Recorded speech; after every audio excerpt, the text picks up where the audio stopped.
just like 3 weeks ago at Louisville, you guys fought hard, kept it close during the first half and like the third quarter, and then they ended up pulling away late. What do you think was the cause for that? Our third quarter performance, we got outscored by 14 points.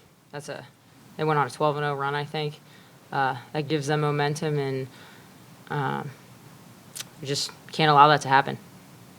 What happened at the break, do you think, that allowed them to gain so much momentum? You guys took the lead, obviously, into the halftime. So what was the talk like in the locker room?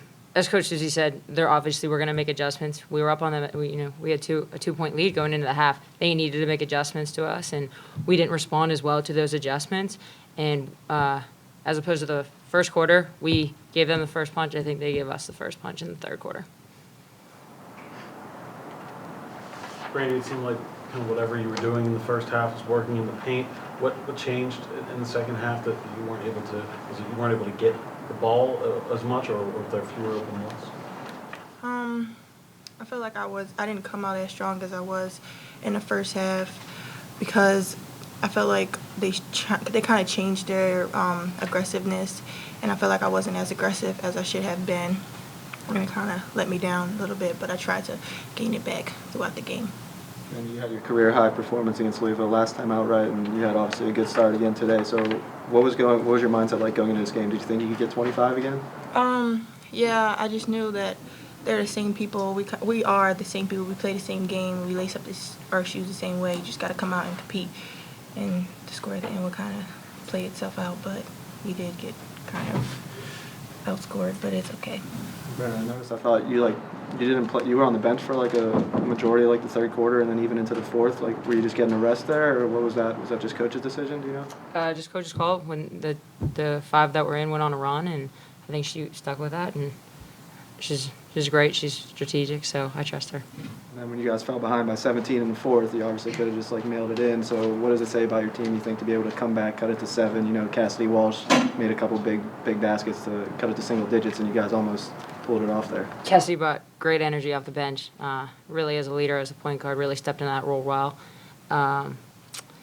We had great energy. I love the desire to compete and never give up and play those 40 minutes. But we just got to continue to get better and play in those 40 minutes. Do you feel like you could have handled the press a little bit better in the third quarter? Certainly, we could always handle the press better. With their up-tempo, their energy, they made that change, and something we needed to work on. We practiced it in practice. Certainly wasn't the only reason why we got behind. Need to hit shots and score points. You guys honestly did a pretty good job hitting shots. You made 60% in the first half, finished out shooting them 46 to 34%. I guess they had the big advantage in the rebounding. Would you say that was the difference in the game, is that they were getting a lot of second chance opportunities?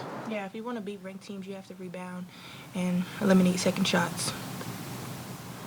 And then what does it say, though, about your team that obviously Louisville is the number 9 team in the country, and you've played them close 2 times, even though it didn't turn out close, but you hung close both times. So what does that say about your confidence level going forward? Anything can happen in the ACC. We're seeing upsets left and right, and it's just we're bound to get one of those, and anything can happen on any given night, and we believe in that. It's about lacing up the same shoes the same way and going out and competing. And every day in practice, just come in ready to compete and push yourself and work on rebounding and eliminate turnovers.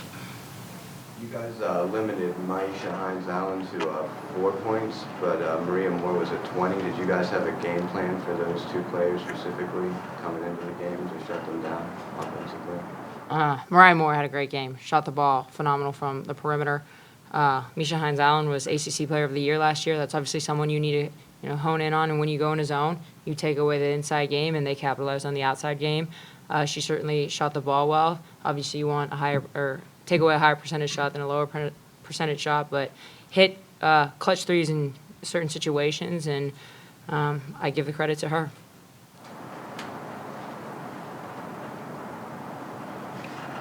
Do you think the zone allowed them to get beat you on the boards, or? Well, a zone, when you're playing in a zone, you're really trying to close in on the inside game, so it allows your shooters to really get their shot off, so you'll have long rebounds, and I believe that they was actually able to get the long rebounds and be able to get second shots. They had 20 offensive rebounds. I'm sorry, 19 offensive rebounds. You got to eliminate that, especially when they're capitalizing on that. That's really where we need to focus. talked about adjustments earlier, and I was just wondering, did you think that change from the 2-3 back to maybe a man-to-man for a little bit kind of changed the pace? Do you think that would have helped? Do you think that adjustment would have combated anything Louisville was trying to do offensively in the third quarter? I don't believe in thinking of a woulda, coulda, shoulda. Our 2-3 was working just fine in the first half. Why not have it work in the second half? Where do you see yourselves in regards to the ACC? You do have 5 losses, however, I believe 4 out of 5 of those were against ranked opponents. So overall, do you look at your record and say, well, these are against tough teams? What do you look at? How do you look in regards to where you are right now as a team against other ACC? Half of the ACC is ranked in the top 25. Let's not forget about that. But in regards to the ACC, if you have such strength in the ACC, you don't need to come in first to win your conference to make the tournament. You don't need to come in second. We need to compete and get wins. And at the end of the day, that's the most important thing. Rankings mean nothing. You have upset, like I said earlier, you have upsets left and right happening, and we're bound for one of them. You guys have had like a tough stretch of opponents, like you said, all 5 ACC losses against ranked teams, and then you go to Syracuse now, Wake Forest, Clemson, so not as tough opponents. What do you guys need to do in the upcoming stretch to rebound and kind of get back to 500 in the conference? I believe we could just have to come in every day for practice, just ready to get better. Make sure we have extra shots. When most teams play zone on us or they play man, the other people in the perimeter will be open. Just get up extra shots and you have to just take advantage of what we have. We're a small team. You have to work harder to get better. You say that those teams aren't as good. It's still the ACC. It's still going to be a game. You know, they need to prepare for us. We need to prepare for them. We're going to prepare the same way we prepare for a Clemson, a Boston College, as a Notre Dame, and a Louisville.